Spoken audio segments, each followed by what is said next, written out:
So I walk into the class the first day, and it's any 16-year-old's worst nightmare where we have assigned seating. And even worse, I was in the front and center of the class. But then Leo walks in a little bit shortly after me, and he looks and he's like, "Oh, cool, I'm sitting beside you." And so it began.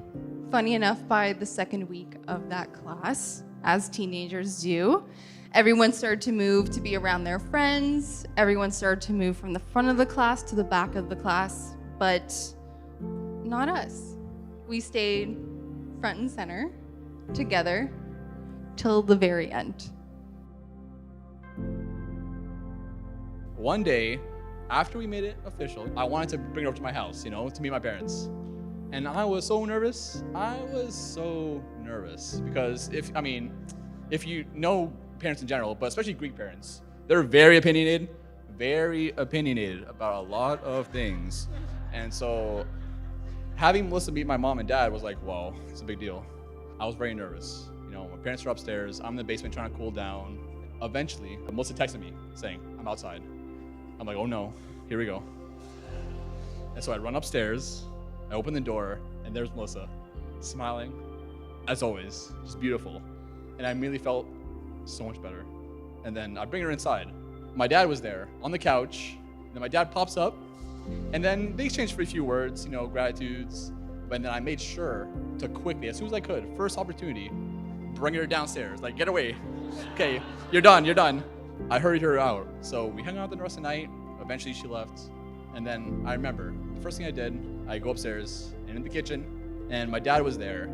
I asked him, "Hey Dad, trying to be casual. Hey Dad, what do you think about Melissa?" And he said, "Yeah, you know what? She's got a great smile. She's got some great white teeth. She seems very sweet, and I like her so far." And I was like, "Sweet, okay, cool." And so I started walking away, and then he says, "Oh, and also, she looks like she has some really strong legs." And if you know my dad, that's a high compliment coming from him.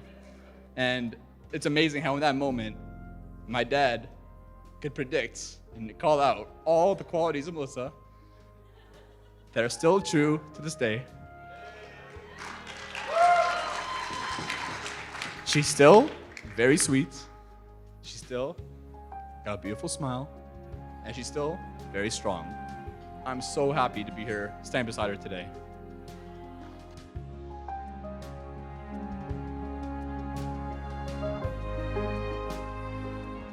Mel, even though you're my little sister, I look up to you in so many ways. You're so smart, loving, determined, strong-willed, and you just get what you want.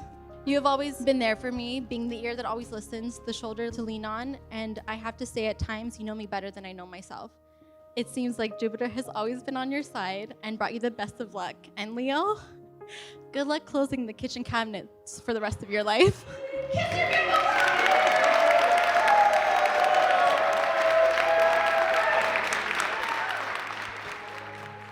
It's really been special, but seriously, any one of these groomsmen could have been the best man tonight. There's a reason why that I'm here. It's a story that not many of you may know. We were 11 years old, and I don't know what happened, but we both made a deal that I would be his best man, and he would be my best man.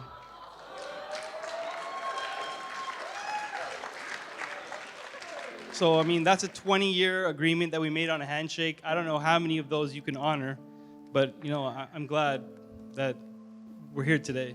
Yeah, I don't know if your commitment was ever shaken at all. You're a psychiatrist, and I'm not a mind reader, but I want you to know that I'm very glad that you kept your part of the bargain, and I promise I'm going to keep my part of the bargain.